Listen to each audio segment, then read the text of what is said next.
My 3-year-old. How old is grandma? Me. She's 92. 3-year-old. Why isn't she dead yet? Great question. One time I was babysitting these kids for the first time. As soon as their parents left, they approached me with a folded over sheet of paper and told me they were learning cursive in school. They asked me to write my name in cursive to see how it looks. I, a fool, signed the paper. They proceeded to unfold it, revealing to me that I had just signed a contract that I would let them stay up till midnight. I shudder to think where they are today. You got done. I have a family I babysit for whose son has a prosthetic eye. While having movie night with them, he turned to me and said, "Oh crap, my eye fell out," and proceeded to hand me his eye. I popped the eye back in, no problem. His stinking eye fell out. Many babysitters can say that happened to them. When my son was young, we went shopping. It was my first time telling a white lie, but I needed him to behave. I told him the conveyor wasn't powered by electricity, but by naughty boys and girls in the cupboard, and if he was naughty, he'd get put in the cupboard. I also preempted and told him that all the yummy-looking treats at the checkout were all off, and it was easier for them to collect them all together in one spot. He was imaginably on his best behaviour, would warn people not to get snacks at the register because it might make them sick, and he would knock on the side of the checkout to ask the kids if they were okay. I enjoyed shopping with my child. Something's blogging the sensor and is, "Come on guys, you need to battle faster. Battle faster. Are you okay in there? Are they feeding you?"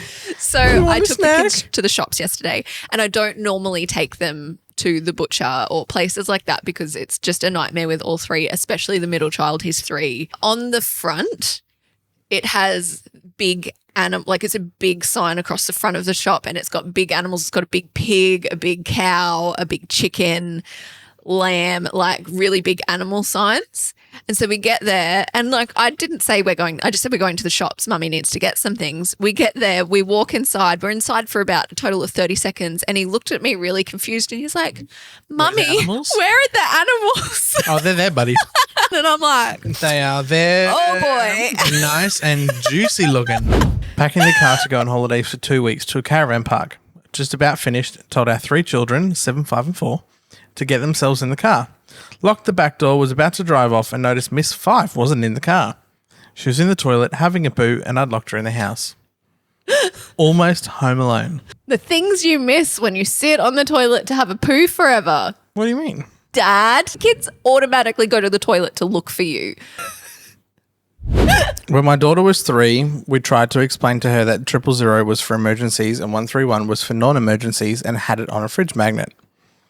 As I was getting out of the shower the next day, I heard her talking to someone. She had rang 131 to let them know we didn't have an emergency. I have a newborn. This week I was so tired, I picked up the block of cheese in the kitchen and tried to wash my hands with it before realising it wasn't soap.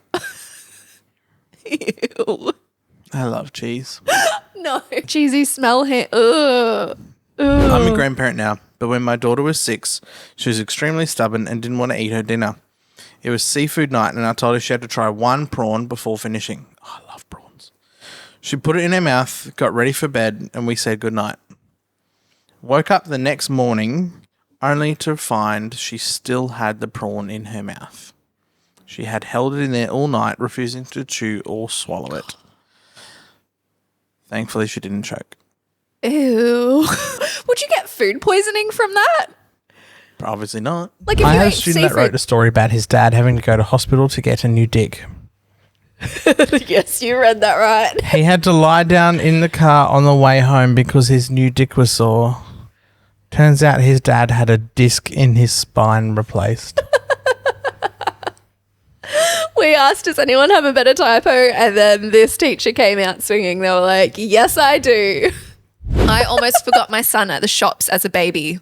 I was using the self-checkout for a whole trolley full of goods, and he was in a capsule, so I put him on the ground to the side to be out of the way while I did the juggle. The stress of doing my own groceries and the shops in general had me so distracted and ready to go home that I started walking out, completely forgetting my baby in the capsule on the ground. The shop assistant had to call out, "Excuse me," before I turned around and realised I'd left my baby behind in my panic rush. That's something you would do. I know. You're like panic. Flustered. I already feel flustered just reading that story for this parent because same. Like, not same, I've never left my baby behind, but like I can totally understand how it happens because your brain just goes. My kid kept refusing to get out of the bath. In my frustration, I told him he better get out so the drain monster didn't get him. Not my finest moment. But it worked because as I said it, the gurgling started. He freaked out and I hugged him and told him I was being silly, but the damage was done. There was not much I could say when I came into him pouring all the shampoo down the drain the next day to make sure it was too slippery for the plug monster to get up the drain. It was expensive shampoo too. Ouch. Yeah. It's just protecting the family by squeezing that shampoo down the drain. Put it this way, I've had to throw out all the toothbrushes because the youngest decided he wanted to scrub his balls with people's toothbrushes. That would be a sensation, wouldn't it? Electric toothbrush. Anyway. I hope he found out about that straight away and it wasn't like days later. At a birthday party, my grandson did a number 2 on the toilet, jumped off and ran outside. I yelled out and asked if he was going to wipe his bum. He yelled, "I did it yesterday." Mate, you got to do it every time. Literally though. Like I said to the 3-year-old the other day, I was like, wait, go to the toilet before you put your nighttime nappy thing on for bed. And he goes, no. I was like, why not? He goes, I did it at kindy. We went through a phase where the first question my son would ask people when he saw them was whether or not they'd pooped today. See, there's a pattern. Look, our kids have been through some pretty weird phases, but I'm really glad that they haven't done that one. All right, next one. Back when my brother and I were 6 and 4, we were on a long road trip and sitting in the very back seat of a station wagon where you sat looking out the back window. We had crayons and cardboard and had written "Help, we've been kidnapped" on it and held it up to the window. Thank God this was before cell phones were really a thing. My parents couldn't work out why everyone was giving them such strange looks.